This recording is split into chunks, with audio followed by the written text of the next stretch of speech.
two very important structures play a role in the arterial and venous systems of the heart. So the first one is the sinus venosus, which has the two precables and a postcable, and this is present on the dorsal side of the heart. It is a triangular structure. And the other one is the truncus arteriosus, which is present on the ventral side of the heart and which has the various features like the synangium and the phalangium and the different trunks. So we'll try to understand how exactly these structures help in the movement of the blood.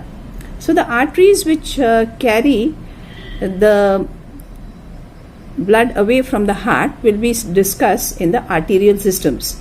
So as we know, the main structure which deals with the arterial system is the truncus arteriosus, and it consists of two parts. One is the phalangium and the other is the synangium, and the phalangium is again divided into two parts by the spiral valve into cavum aorticum and cavum pulmocutaneum. And the synangium is has at its apex, it has two trunks.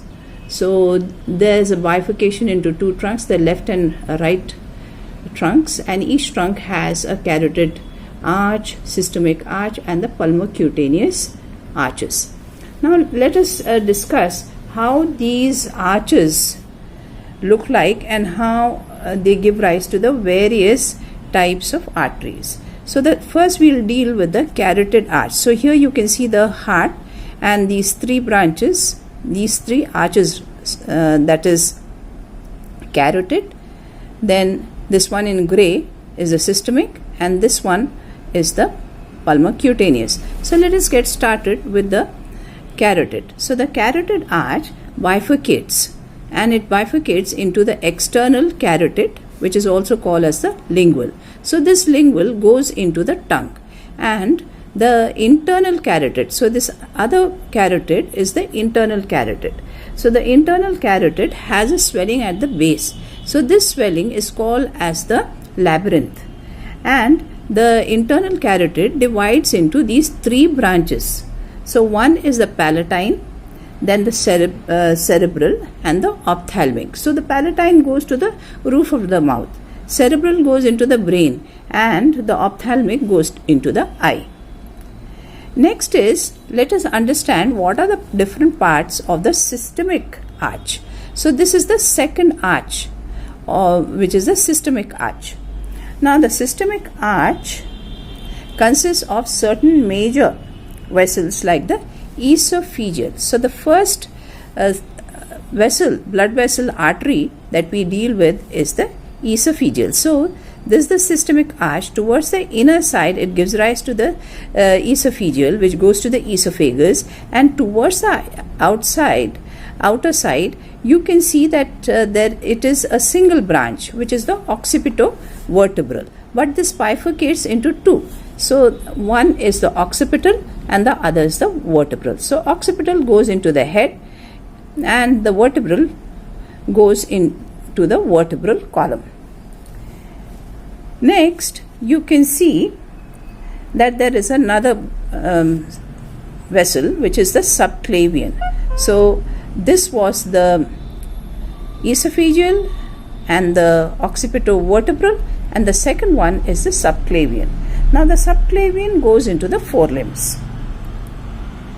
And then after giving out these two major vessels, you can see that the two systemics join together dorsally behind the heart, and they give rise to a stout structure which is known as the dorsal aorta.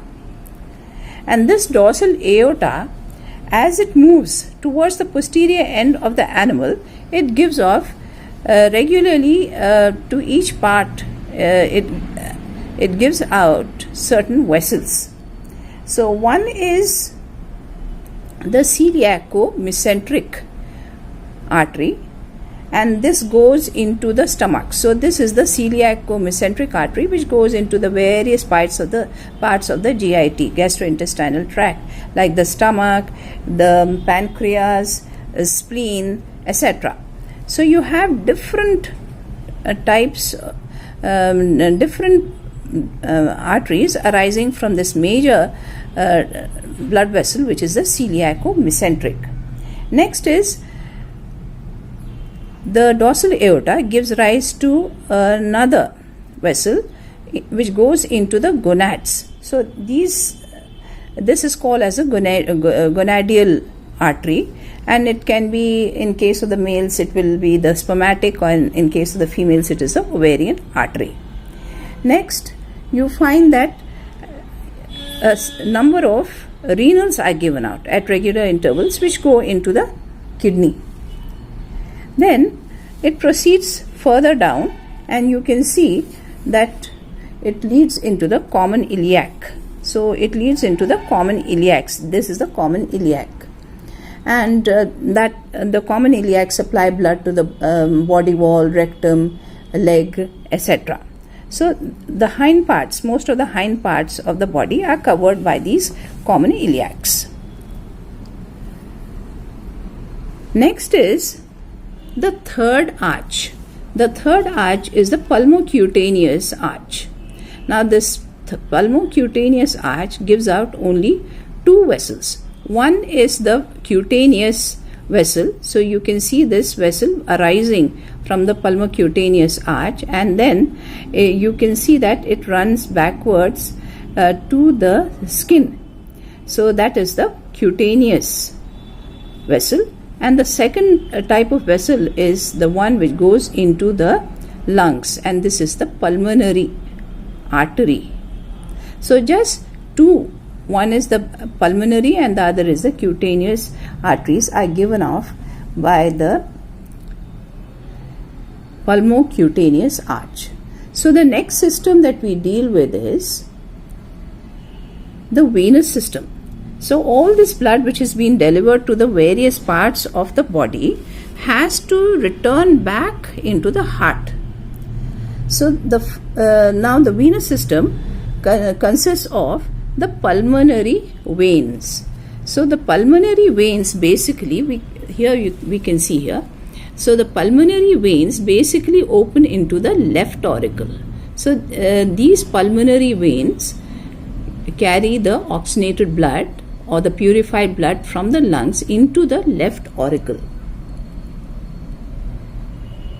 Next are the precables and the postcables. So where are the pre and post cables? They are present. These are the vessels of the sinus venosus, which is present on the dorsal surface of the heart, and this is roughly a triangular structure. So, and these two vessels are the precables. So precables are also known as the superior vena cava, and they carry the blood from the anterior parts of the body. And this one single stout vessel is the postcable, which is also known as the inferior vena cava. Now the precable, I'm talking about this precable. So the precable consists of three vessels: external jugular, which collects the blood from the tongue, jaw, etc. And next is the innominate, which collects the blood from the cranial cavity, shoulder, arms, and the subclavian, which collects the blood from the forelimbs, and then the side of the body, head, etc. Next are the post cables. So the post cables have namely three veins. That is, one is the renal vein, which carries the blood from the kidney, then the gonadial veins, which carry the blood from gonads, hepatic veins from the liver, besides the others. So the post cable and the precables ultimately open into the right auricle. So there the deoxygenated blood collected from the various parts of the body is poured into the right auricle. Next is, we need to understand a particular system which is known as the renal portal system and the hepatic portal system. These two systems are also studied under the venous systems. So renal portal system is basically the portal system, which I think I have described this in my earlier video. So I'll just put a link so you can study that. you can go to the renal portal system again. But let me just tell you here that renal and hepatic portal systems are interconnected. So the blood is carried to the kidneys through the renal portal system. So the blood is collected from the lumbar region, hind legs, urinary bladder, and the ventral abdominal wall by the median anterior abdominal vein, and this enters into the liver. So this vein from the kidney enters into the liver, and the hepatic portal system consists of all the blood which is collected from the alimentary canal. So this blood is full of food stuff, and it is carried to the liver by the hepatic portal system. So the post cable ultimately receives the hepatic portal, and then this blood is carried into the sinus venosus, and through the sinus venosus ultimately it reaches the right auricle, and thus it is returned back to the heart. So this was about the venous system, the arterial system, then the two systems which are interrelated, renal portal and the hepatic portal.